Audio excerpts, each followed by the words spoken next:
Yeah, hi Gareth, it's Mark at FMAV. Just to let you know that I've done your CD for you. This is one of four that I've done for you, all working. This one, I've had it on test for many hours for you. It's all good.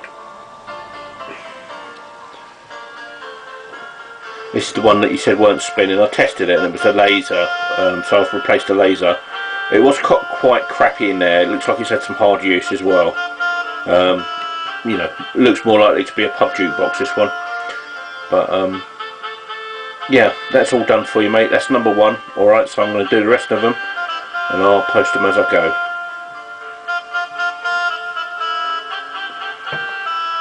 Thanks very much. Cheers, Gareth.